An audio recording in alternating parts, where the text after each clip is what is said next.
Across from this family park in Bolton, just up St James Street, is a non-league football club with national media attention after being bought by a gaming streamer who got them promoted on Football Manager. Completely, mate.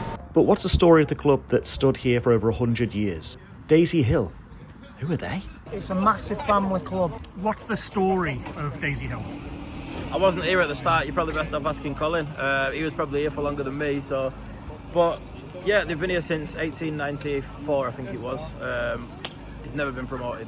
So this is the aim now, to look towards that, look towards getting the club promoted. Because you've been around, you've had a look. It's got like a good community feel to it. It's like a close-knit community. So I'm just trying to push it out there now, get more people involved, put more eyes on it. Because it's a good club, and I'd like to see it do well. Can you see, you say over 100 years existence, never been promoted. What's the barriers there? What's happened? Can you see? You know what it is? It's a lot of it is financial. Like the Gaffer Lee was saying, the teams at the top of the division have got 4 times the wage budget of the teams at the bottom, and it's like the Premier League, isn't it? Some pay more, and the teams at the bottom don't get much chance. But now that I've come in, I've not got loads of cash. I'm not going to say there's all the money, but if I can get a few bigger sponsors, like tonight, we're going to get about 800 through the gate, where they usually get 100-200. So stuff like that, it can all help. While a ground has everything you love about non-league football, it's clear how much a financial boost can shape the future for players and supporters. But what about the history of the oldest club to never be promoted? So I know this team's never been promoted. What's kind of held you back?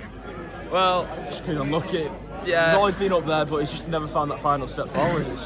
And do you believe now? Is this it? Aaron Hunt's going to take you This there? is the turning point. This is my vice chairman. He'll give you a bit of history about the club. Right, so 130 years old this Fantastic. year. So basically, this is the old badge, right? And this is the new badge that we brought in for the centenary of our club, 130 years.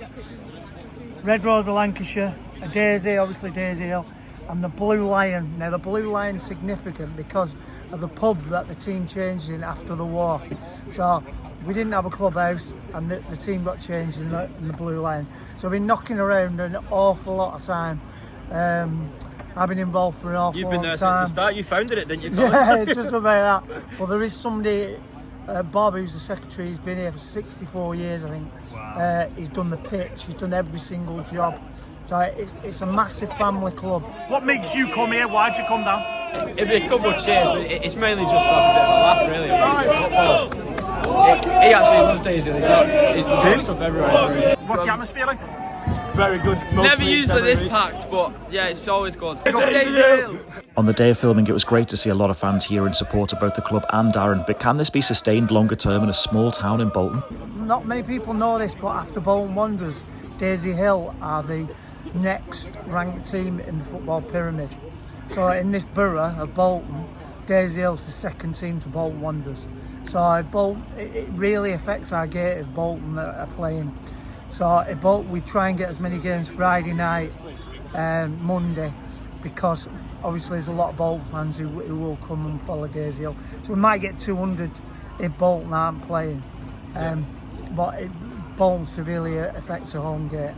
Have you seen much when you've gone into training? Do you see much of the players? Do you think that there's a genuine spirit here that is kind of ready for this next step that everyone wants the club to go on? Yeah, definitely. Since getting involved, like the lads are here for the club. Like there's no incentive for money, or even when it comes to like other clubs wanting to come in for players, like everyone's just got like a good group between them. And even for me coming training with them, like they made me feel welcome. It very much is a family club, and everyone that's even come today for a game, they come from all like different areas in the country, and they may as well live down the road. Do you know what I mean? It's such a community feel. Anybody who gets into this club, it gets in your bones basically. And my lads have had so much out of this club over the years. I thought I'd put a bit back. So I'm the kit man, vice chairman. I buy all the stuff for the bar, run the bar, graft, do everything. It wouldn't be here without you, would it? The club has been supported by your shoulders and maybe the shoulders of a few other select people. Aaron's obviously come on board now to try and further your cause a little bit, to try and get some more eyes on, to hopefully raise a bit of money.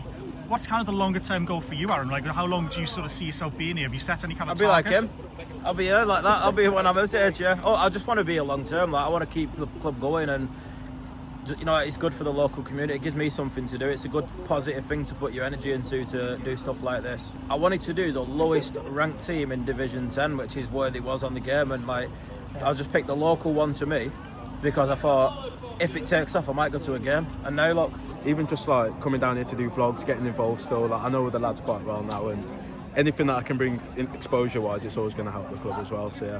What would your message be to anyone who's never been down to a game here, who lives local, who might be interested in coming? You say come down, wouldn't you? You say get yourself down, you get welcomed in. If you get an arm around you, get yourself down and watch a game. You're going to see some good football, you're going to see new facilities, and it's just going to be a complete community feel. So I know in the long run, it'll be something you're going to get involved in. You can smell the grass. You can talk to the linesman. It's proper football. Do the players feel even more connected now? They really want this because of the extra sort of energy that Aaron's probably brought to attention. There couldn't be a more deserving group because they already had that between them to want to be involved in the club where the budget's not where it's at. And I think obviously the takeover has just further incentivised what the potential is for the club. So yeah, and everyone's involved as well. Like I can't stress the crowd today. Like obviously it's empty. It's weird to even see it empty now. Like every corner was filled, and yeah, it just makes it more and more like appealing to go and do more for the club. The only team to never be promoted doesn't seem to define anything about the club. The foundation of who Daisy Hill FC are is a strong connection with youth grassroots football that has positively impacted the surrounding communities for generations. But with new aspirations and a dedicated management, fans and players could see themselves immortalised here forever. Up the Cutters.